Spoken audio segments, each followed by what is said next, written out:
Conventional milling म्हणण्यात आहे. आणि डाऊन मिलिंग जे आहे त्यालाच क्लाइंब मिलिंग ही पद्धत म्हटलेली आहे. तर अप मिलिंग मध्ये जे आहे की फिरणारा जे कटर आहे, फिरणारा कटर आहे त्याच्या विरुद्ध दिशेने दिला जाणारा फीड आहे. अप मिलिंग पद्धतीमध्ये काय की फिरणाऱ्या कटरच्या विरुद्ध दिशेने दिला जाणारा फीड आहे. आणि डाऊन मिलिंग मध्ये जे आहे तर हा जो फिरणारा कटर आहे ना, फिरणारा कटर आहे, तर फिरणाऱ्या कटरच्या दिशेने दिला जाणारा जो फीड आहे, कटर कसं फिरतंय? क्लॉकवाईज फिरतंय. कटर कसं फिरतंय? क्लॉकवाईज फिरतंय आणि त्याच्या दिशेने दिला जाणारा फीड आहे. ओके, तर अशा प्रकारे अप मिलिंग मध्ये फिरणाऱ्या कटरच्या विरुद्ध दिशेने दिला जाणारा फीड आणि डाऊन मिलिंग मशीन मध्ये फिरणाऱ्या कटरच्या दिशेने दिला जाणारा फीड. कटर असं फिरत आहे आणि फीड त्याच्या दिशेने दिला जातोय, कटरच्या दिशेने दिला जाणारा फीड. तर पहा आता त्याच्यामध्ये प्रक्रिया कशी होते, अप मिलिंग आणि डाऊन मिलिंग मध्ये प्रक्रिया कशी होते पहा. तर हा जो फिरणारा कटर त्याच्या विरुद्ध दिशेने दिला जाणारा जो फीड आहे, तर याच्यामध्ये काय होते की सुरुवातीला कट हे लहान स्वरूपामध्ये लागतो, लहान लहान चिप्स निघतात आणि नंतर शेवटी काय होते, ज्यावेळेस फायनल कट पूर्ण होतो त्यावेळेस काय होतं की कटरच्या साह्याने जे निघणारा चिप्स आहे तो मोठा चिप्स निघतो, स्वल्प आकाराचा चिप्स निघतो. तर अशा प्रकारे याच्या प्रकारे आपल्याला पाहायला मिळतं. आणि हा जो सॅडन फेस कटर आहे किंवा जो कटर मिलिंग कटर आहे, मल्टी पॉइंट मिलिंग कटर आहे, तर तो काय करतो की अप मिलिंग पद्धतीमध्ये त्याची बॉडी जी आहे ती काय होते, त्याला कटर घासत जातो. कसं होतो? घासत जातो. म्हणजे त्याच्यावर रगडण्याची प्रक्रिया आपल्याला पाहायला मिळते अप मिलिंग पद्धतीमध्ये, परंतु मटेरियल मोठ्या प्रमाणामध्ये त्यावर निघलं जातं. तर ज्यावेळेस आपल्याला जे हार्ड मटेरियल आहे, थोडक्यामध्ये कास्ट आयर्न असेल लाईक दॅट, किंवा त्यापेक्षा जे काही दुसरे अजून हार्ड मटेरियल आपल्याला ऑपरेशन करायचं असतं, तर अशा प्रकारे अप मिलिंग पद्धतीचा किंवा जनरल जे मटेरियल आहे, जनरली सर्वसाधारण वापरलं जाणारं मटेरियल आहे, त्यावर आपल्याला ऑपरेशन करायचं असेल तर आपल्याला अप मिलिंग पद्धतीचा अवलंब करावा लागतो. अप मिलिंग पद्धतीचा अवलंब करावा लागतो किंवा केला जातो. आणि डाऊन मिलिंग पद्धतीमध्ये जे आहे की जे सॉफ्ट मटेरियल आहे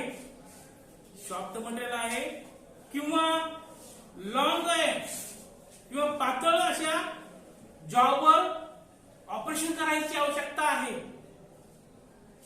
तर अशा मटेरियलवर ऑपरेशन करण्यासाठी आपल्याला डाऊन मिलिंग किंवा क्लाइंब मिलिंग पद्धतीचा त्या ठिकाणी आपल्याला वापर करता येईल. डाऊन मिलिंग किंवा क्लाइंब मिलिंग पद्धतीचा त्या ठिकाणी आपल्याला काय करता येईल, वापर करता येईल. ओके, तर आणि डाऊन मिलिंग पद्धतीमध्ये जे आहे तर जॉब हा लॉंग आखला पाहिजे. लॉंग जॉबवर ज्यावेळी आपल्याला म्हणजे जॉब लॉंग आखला पाहिजे म्हणजे हे म्हणण्याचं तात्पर्य काय असं नाहीये की बुवा ज्यावेळेस लॉंग जॉबवर आपल्याला ऑपरेशन करायचं आहे त्यावेळेस आपल्याला ही डाऊन मिलिंग पद्धत सुटेबल होऊ शकते. आता होऊ शकते म्हणजे लॉंग जॉब का बाबा आहे ना, का बरं, तर सांगायचं तात्पर्य की डाऊन मिलिंग पद्धतीमध्ये काय होतं की जे गॅप आहे मशीनच्या सिस्टम मध्ये, जे गॅप आहे ते काय होतं की थोडक्यात ते जे कटरच्या साह्याने जॉब ओढला जातो. मग अशा वेळेस ज्या मिलिंग मशीन मध्ये जे गॅप असतो जनरली असतो पाहायला मिळतो आपल्याला, आणि त्यामुळं काय होतं जॉब ओढल्यामुळे एकदम त्या कटरवर इम्पॅक्ट होतो. कटर आदळतं आणि काय होतं, डॅमेज होण्याची शक्यता नाकारता येते. तर अशा प्रकारे आपल्याला ही गोष्ट पाहायला मिळते. आणि बॅकलॅश एलिमेंटरची जी ज्या मशीन मध्ये सोय आहे, बॅकलॅश एलिमेंटरची ज्या मशीन मध्ये सोय आहे, अशा मशीनवर आपल्याला हे डाऊन मिलिंग पद्धत वापरायला काही हरकत नाही. डाऊन मिलिंग पद्धत वापरायला काही हरकत नाही. तर अशा प्रकारे आपल्याला अप मिलिंग पद्धत जी आहे, फिरणाऱ्या कटरच्या विरुद्ध दिशेनं दिला जाणारा फीड आपल्याला याच्यामध्ये पाहायला मिळतो. आणि जनरली जे असणारे जे जॉब आहेत, ज्या मटेरियल आहे, मटेरियलचा आपल्याला त्या ठिकाणच्या ह्या पद्धतीमध्ये आपण वापर करू शकतो आपण. तर अशा प्रकारे आपल्याला या अप मिलिंग पद्धतीमध्ये जे कटर आहे थोडं काही अंशी घासत त्यावरलं जे मटेरियल आहे, मटेरियल जे रगडत असं काढलं असतं काही वेळेस आहे ना. तर त्यामुळं ही जी त्याच्यावरली जी फिनिशिंग आहे, फिनिशिंगचा दर्जा आहे, तो आपल्याला काही प्रमाणामध्ये पाहिजे तसा मिळत नाही. आणि डाऊन मिलिंग पद्धतीमध्ये काय होतं की त्याच्यामध्ये आपल्याला फिनिशिंगचा दर्जा चांगला उत्कृष्ट मिळतो, परंतु त्याच्यामध्ये तो काय आहे, निगेटिव्ह पॉइंट आहे. कोणता की त्याच्यामध्ये गॅप असल्यामुळे ते कटर काय केलं जातं, त्या मटेरियलला ओढतं असं, म्हणजे पुढे घेत राहतं ते. बरोबर आहे. म्हणजे पहिली वेळेस ज्या वेळेस चीप निघेल त्या मटेरियलचं, तर तो कसा असेल, मोठ्या स्वरूपाचा असेल. मोठा निघेल त्यानंतर हळूहळू कमी निघेल, म्हणजे लहान आकाराचा चिप्स आपल्याला एकताना पाहायला मिळेल. तर अशा प्रकारे दोन पद्धती आहेत. जनरली सर्वसाधारणरित्या किंवा सर्रास वापरली जाणारी पद्धत आहे ती ही डाऊन मिलिंग पद्धत वापरामध्ये आपल्याला पाहायला मिळते. तर अशा प्रकारे या पद्धतीनं आपल्याला मिलिंग मशीनवर मल्टी पॉइंट कटिंग टूलच्या साह्याने किंवा मल्टी पॉइंट कटरच्या साह्यानं आपल्याला ऑपरेशन करायचे असतात किंवा केले जातात. तर आता ही झाल्या पद्धती, बरोबर आहे. ह्या काय झाल्या पद्धती. तर आता आपण जे असणारा जो भाग आहे तो मिलिंग ऑपरेशन. तर ह्या भागाकडे वळणारा जो मिलिंग ऑपरेशन, हे ऑपरेशन सक्सेस कशा प्रकारे करायचंय आपल्याला हे माहिती असणं आवश्यक आहे. म्हणजे कोणत्या कटरच्या साह्याने कोणत्या प्रकारचं ऑपरेशन सुटेबल होतं किंवा केलं जातं हे आपल्याला जर माहिती असेल, म्हणजे हे बघा, हे कटर्स आपले काय शस्त्रास्त्र आहेत, मशीन योग्य प्रकारे त्याची सेटिंग हे आपल्याला करता आलं पाहिजे. म्हणजे युद्धामध्ये आपल्याला जर शस्त्रास्त्र चालवण्याची टेक्निक, कोणत्या वेळेस कोणतं अस्त्र वापरलं पाहिजे, शस्त्र वापरलं पाहिजे, त्यावेळेस काय होऊ शकतं की ऑपरेशन सक्सेस होऊ शकतं. त्यावेळेस काय होऊ शकतं, ऑपरेशन सक्सेस होऊ शकतं. अन्यथा त्या ठिकाणी अपयशाला बळी पडावं लागतं. बरोबर आहे. तर आपल्याला या पद्धतीनं या अप मिलिंग किंवा डाऊन मिलिंग ही प्रॉपर पद्धत आपल्याला त्या ठिकाणी निवडून आपल्याला या प्रकारचे जे ऑपरेशन्स आहेत ते ऑपरेशनला आपल्याला सामोरं जाता येईल. तर अशा प्रकारे हे जे अप मिलिंग आणि डाऊन मिलिंग, त्यानंतर आपल्याला या मिलिंग मशीनवर जे असणारे जे ऑपरेशन्स आहेत त्या ऑपरेशनची आपल्याला ओळख करून घ्यायची आहे. एका उत्कृष्ट एक्सपर्ट मशीन्सला याची ओळख असणं अत्यंत आवश्यक आहे. मिलिंग ऑपरेशनची अत्यंत आवश्यक, म्हणजे ओळख असणं अत्यंत आवश्यक आहे. त्यामध्ये एकूण जवळपास 15 मिलिंग ऑपरेशन्स त्या मिलिंग व्यवसायामध्ये आपल्याला पाहायला मिळतात. त्यापैकी पहिलं जे ऑपरेशन आहे प्लेन मिलिंग ऑपरेशन. कोणतं ऑपरेशन? Plane milling operation. त्यानंतर face milling operation. Third number side milling operation, standard milling operation, angular milling operation, gang milling, short milling, profile milling, end milling, saw milling,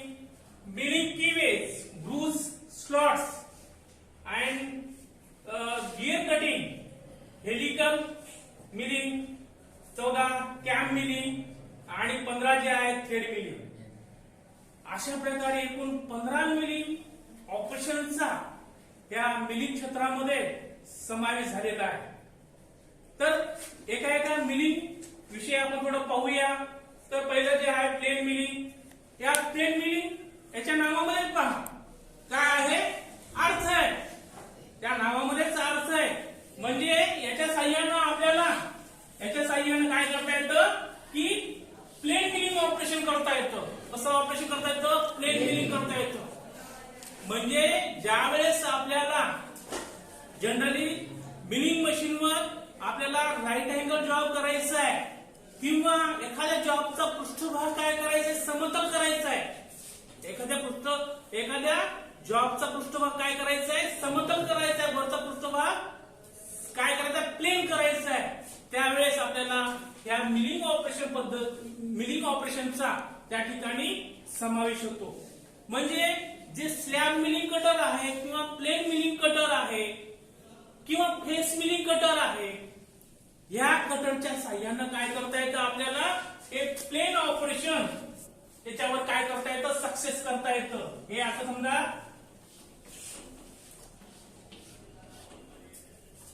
plain milling cutter आहे ना. हे plain milling cutter याच्या साह्याने काय करतात, असं plain operation करता येतं. ओके. तर त्याच्यानंतर नेक्स्ट जे आहे फेस मिलिंग. नेक्स्ट जे आहे फेस मिलिंग. जे फेस मिलिंग कटरच्या साह्याने ते काय करता येतं, पूर्ण करता येतं. ठीक आहे. हे जे फेस मिलिंग कटर जे आहे, फेस मिलिंग कटरच्या साह्याने काय करता येतं, जॉबचा वरील पृष्ठभाग आपल्याला काय करता येतो, फेस मिलिंग करता येतं. वरचा पृष्ठभाग नको असणारं मटेरियल आपल्याला मल्टी पॉइंट कटरच्या साह्याने म्हणजे फेस कटरच्या साह्याने काय करता येतं, मिलिंग करता येतं. मिलिंग करून आपण फेस मिलिंग ऑपरेशन पूर्ण करू शकतो आपण. त्यानंतर side milling cutter, side milling operation. ते साइड मिलिंग ऑपरेशन जे आहे, ते साइड मिलिंग ऑपरेशन आपल्याला जे असणारं साइड अँड फेस कटर आहे, जे असणारं side and face milling cutter आहे,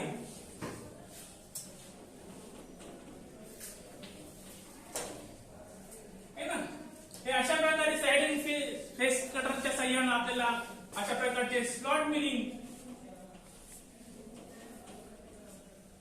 अशा प्रकारचे स्लॉट मिलिंग ऑपरेशन किंवा स्टेप मिलिंग ऑपरेशन, अशा प्रकारे साइड मिलिंग ऑपरेशन पद्धतीने आपल्याला काय करता येतं, ऑपरेशन सिस्टमनं आपल्याला ते पाहायला मिळतं.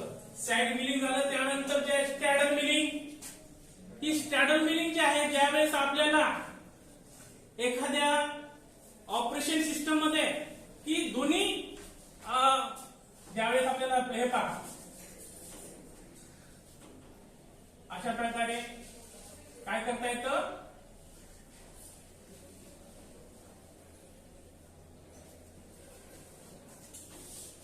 दोन्ही साइड जे आहे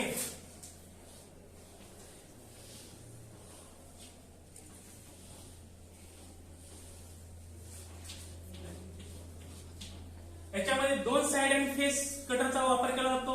या ऑपरेशन मध्ये स्टॅडल मिलिंग ऑपरेशन मध्ये दोन कटरचा वापर केला जातो आणि त्याच्यामध्ये जे स्पेसिफिक जे असणारं जे स्पेसिंग कॉलर आहे, त्या स्पेसिंग कॉलरचा त्या आर्मर मध्ये काय केलं होतं, त्या दोन कटर मध्ये काय केलं होतं, ते स्पेसिंग कॉलर आतमध्ये फोल्ड केलं जातं आणि त्यानंतर ते दोन कटर आधारून स्पेसिफिक अंतरामध्ये मिलिंग करण्यासाठी ज्यावेळेस आवश्यकता भासते त्यावेळेस या स्टॅडल मिलिंग पद्धतीचा त्या ठिकाणी वापर केला. समान दोन साईजचे जे कटर आहेत, side and face milling cutter, त्या दोन कटरचा या ठिकाणी काय केला तो असा वापर करून स्टॅडल मिलिंग ऑपरेशन केलं जातं. त्यानंतर अँग्युलर मिलिंग. जे आपण अँग्युलर कटरचे जे प्रकार पाहिलोय आपण, single angle, double angle, unequal angle, अशा प्रकारचे जे अँग्युलर कटर आहेत, तर ह्या अँग्युलर कटरचा या ठिकाणी काय केला जातो, वापर केला जातो आणि त्या साह्याने आपल्याला अँग्युलर ऑपरेशन हे करता येते. तर याच्यामध्ये फॉर एक्झाम्पल आपण डवटेल मिलिंगचं पाहूया आपण.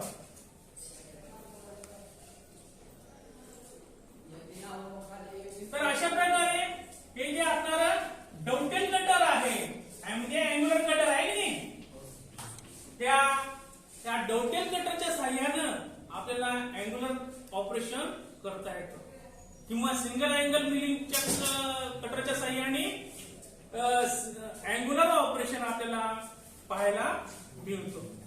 तर अशा प्रकारे आपल्याला प्रॉपर असणारे जे अपमिलिंग पद्धतीचं या ठिकाणी अवलंब केला जातो आणि जी फीड जी आहे फीड त्या असणारे अँग्युलर कटर असल्यामुळे हे नाजूक कटर असतं आणि फीड देताना आपल्याला याच्यावर जे आहे फार विचारपूर्वक व्यवस्थितरित्या त्या मटेरियलनुसार आपल्याला फीड देणं अत्यंत आवश्यक आहे. त्यानंतर गॅंग मिलिंग ऑपरेशन, ज्यावेळेस आपल्याला जॉबवर जे अनेक प्रकारचे जे असणारे ऑपरेशन आहे, अनेक प्रकारचे असणारे जे ऑपरेशन आहेत ते ऑपरेशन आपल्याला पार पाडायचे असतात, त्यावेळेस वेगवेगळ्या असणाऱ्या डायमीटरचे असणारे जे मिलिंग कटर आहे त्या मिलिंग कटरचा त्या आर्बरवर सेट करून वापरून आपल्याला जे असणारे सपोज दॅट की साइड फेस कटर असेल किंवा अँग्युलर कटर असेल म्हणजे डबल अँगल कटर असेल, सिंगल अँगल असेल किंवा जे शॉर्ट टिप कटर असेल, फिटिंग सॉ कटर असेल किंवा फॉर्म कटर असेल, त्या आवश्यकतेनुसार आपल्याला एकाच वेळेस ते कटर आधारून काय केलं जातं की ऑपरेशन प्रक्रिया ही पार पाडली जाते. म्हणजे हा जो आर्बर आहे त्या आर्बरवर आपल्याला अशा प्रकारचे कटर त्या आवश्यकतेप्रमाणे आपल्याला त्याचं डायमीटर, वेगवेगळे डायमीटर किंवा फॉर्म कटर आपण वापरून त्याच्यावर गॅंग म्हणजे एकत्रित एकापेक्षा जास्त कटर वापरून केले जाणारे ऑपरेशन, एकापेक्षा जास्त मिलिंग कटरचा वापर करून केले जाणारे ऑपरेशन, त्यालाच म्हणलेलं आहे गॅंग मिलिंग ऑपरेशन असे म्हटलेलं आहे. अशा प्रकारे मिलिंग कटरचा एकापेक्षा जास्त मिलिंग कटरचा त्या ठिकाणी वापर केला जातो.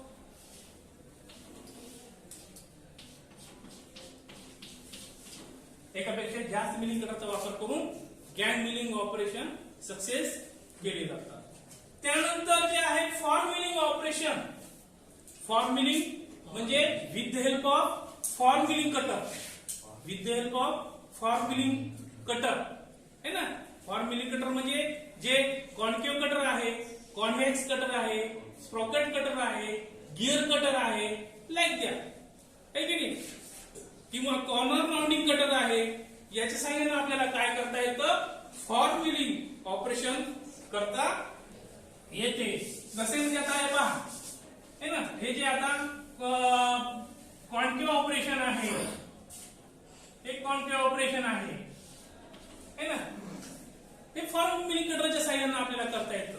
किंवा हे जे असणार कॉन्व्हेक्स ऑपरेशन आहे, तर अशी ऑपरेशन आपल्याला फॉर एक्झाम्पल कॉन्केव्ह किंवा कॉन्व्हेक्स अशा प्रकारचे कटर्स किंवा स्प्रॉकेट कटर किंवा जे असणारे विशिष्ट आकाराचे जे प्रोफाईल कटर्स वापरून त्या ठिकाणी आपल्याला हे फॉर्म मिलिंग ऑपरेशन करता येते.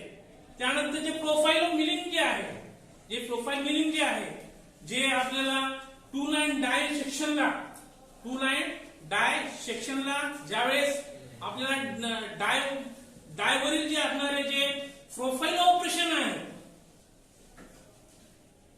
जे आपल्याला डायवरील जे असणारे प्रोफाईल ऑपरेशन आहे, ते ऑपरेशन सक्सेस करण्यासाठी आपल्याला प्रोफाईल मिलिंगचा पद्धतीचा वापर करून आपल्याला प्रोफाईल मिलिंग ऑपरेशन त्या ठिकाणी पूर्ण करता येते. त्यानंतर एंड मिल ऑपरेशन मध्ये आपल्याला काय करता येतं की एंड मिलचा वापर केला जातो. हा जो एंड मिल आहे,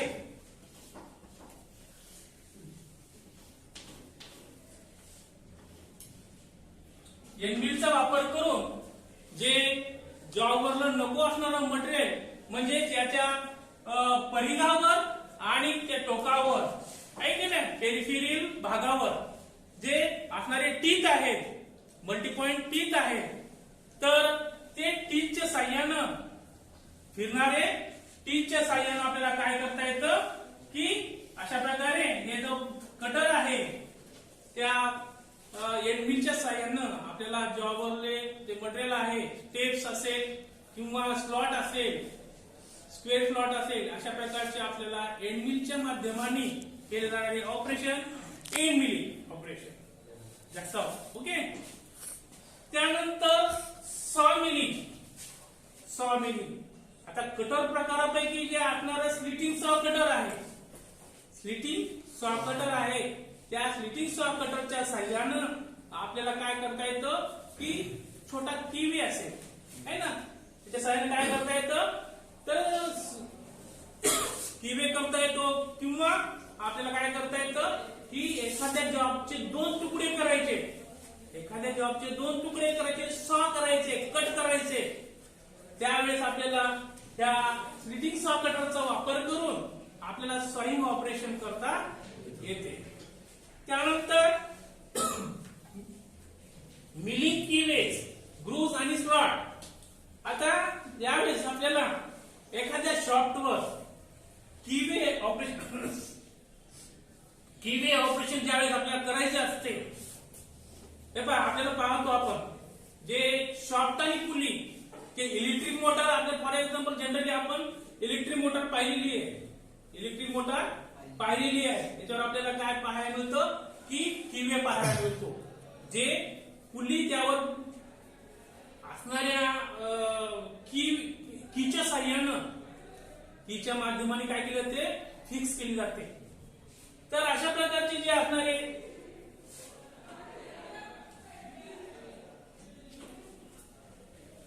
किवेचे जे ऑपरेशन आहे तर ते अशा प्रकारचे ऑपरेशन शॉफ्टच्या पॅरलल लांबी समांतर त्या अरुंद गाळ्या तयार करण्याची जी पद्धत आहे तो किवे किंवा ग्रूव्ज किंवा स्लॉट्स अशा प्रकारचे ऑपरेशन आपल्याला एंडमिलच्या माध्यमाने ते पूर्ण करता येते. त्यानंतर गिअर कटिंग. आता गिअर कटिंग हा आपल्या यंत्रकारी व्यवसायामध्ये किंवा मशीन स्टेडमध्ये सर्वात महत्वपूर्ण केले जाणारे ऑपरेशन्स आहे गिअर कटिंग. तर त्यामध्ये आपण स्पर गिअर कट करू शकतो, आपण हेलिकल गिअर है ना, बिवेल गिअर आले, गिअर कटिंग. तर हा जो गिअर कटिंग ऑपरेशन पद्धत आहे तर ती ऑपरेशन पद्धत आपल्याला with help of dividing head अटॅचमेंटच्या साह्याने आपल्याला काय करता येतं ते पूर्ण करता येतं. म्हणजे सांगायचं तात्पर्य म्हणजे डिवायडिंग हेड, टेलर स्टॉक किंवा फुटरेस त्याच्या साह्याने आपल्याला काय करता येतं की जॉब हा बिटवीन सेंटरमध्ये आधारला जातो आणि त्याच्यावर काय केलं जातं की जे केलेलं कॅल्क्युलेशन आहे म्हणजे त्या ब्लँकच्या परिघावर जे पाडायचे दाते आहेत तर त्या असणाऱ्या सूत्रानुसार काय केलं जातात की त्याचे इंडेक्सिंग केलं जातं. इंडेक्सिंग करून आपल्याला एक डाटा गिअर कटरच्या साह्यानं काय करता येतं तो फिनिश करून पूर्ण करता येतं. तर अशा प्रकारे आपल्याला गिअर कटिंग त्या मिलिंग मशीनवर आपल्याला with the help of dividing head attachment, indexing head त्याला म्हणतो इंडेक्सिंग हेड. त्यानंतर हेलिकल मिलिंग ही सुद्धा आपल्याला डिवायडिंग हेड अटॅचमेंटच्या साह्याने काय करता येते पूर्ण करता येते. परंतु हेलिकल ऑपरेशन साठी आपल्याला युनिव्हर्सल मिलिंगचा वापर करावा लागतो. त्याचा वापर करावा लागतो युनिव्हर्सल मिलिंगचा वापर करावा लागतो. तर त्यासाठी आपल्याला त्याचा जो सिव्हिल बेस आहे त्या जो कॅल्क्युलेशन करून प्रमाणे जी येणारा तो हेलिक्स अँगल आहे तो हेलिक्स हेलिक्स अँगल आपल्याला त्या सिव्हिल बेसवर आपल्याला लेफ्ट किंवा राईट आपल्याला ऍज पर रिक्वायरमेंट प्रमाणे आपल्याला त्यावर राईट हँड हेलिक्स कट करायचा आहे का लेफ्ट हँड हेलिक्स कट करायचा आहे, राईट हँड करायचा का लेफ्ट हँड करायचा आहे, यानुसार आपल्याला तो हेलिक्सचा अँगल त्या आपल्या टेबलवर सिव्हिलिंग करून लेफ्ट किंवा राईट अशा प्रकारे काय करता येतं तो देता येतो किंवा दिला जातो. देऊन आपल्याला हेलिकल ऑपरेशन त्याचप्रमाणे त्याला जे आहे ड्रायव्हर ड्रिव्हन गिअर ऍडलर गिअर हे गिअर चेंज गिअर सिस्टम आपल्याला ते कॅल्क्युलेशन नुसार आपल्याला डिवायडिंग हेड अटॅचमेंट आणि जो लीड स्क्रू आहे मिलिंग मशीनचा जो लीड स्क्रू आहे त्या लीड स्क्रूला दोघांना काय केलं जातं की ही गिअरिंग सिस्टम त्याला दिली जाते आणि दिल्यानंतरच आपल्याला हे हेलिकल ऑपरेशन त्याच्यावर काय करायला मिळते पाहायला मिळते. म्हणून हे महत्वपूर्ण केले जाणारे आपल्या मिलिंग मशीनवरील अत्यंत महत्वपूर्ण ऑपरेशन आहे. त्यानंतर आता हेलिकल मध्ये अजून परत अजून हेलिकल असेल स्पायरल असेल है ना, म्हणजे समजा आपल्याला हेलिकल आपल्याला रिमन कट करायचं आहे, हेलिकल रिमन कट करायचं आहे किंवा ड्रिल कट करायचं आहे, अशा प्रकारच्या ऑपरेशन साठी आपल्याला ड्रायव्हर ड्रिव्हनचं आपल्याला जे कॅल्क्युलेशन आहे त्यानुसार आपल्याला चेंज गिअरची निवड करून ते आपल्याला लीड स्क्रूवर आणि त्या डिवायडिंग हेडवर दोघांचं आपल्याला काय करावं लागतं की चेंज गिअर सिस्टमने आधार घेऊन आपल्याला हेलिकल मिलिंग ऑपरेशन हे परिपूर्ण करता येते. त्यानंतर कॅम मिलिंग ऑपरेशन हे कॅम मिलिंग ऑपरेशन सुद्धा with the help of dividing head attachment and vertical milling machine आहे ना, आणि व्हर्टिकल मिलिंग मशीन याच्यावर आपल्याला एंड मिल कटर काय करून एंड मिल कटर आपल्याला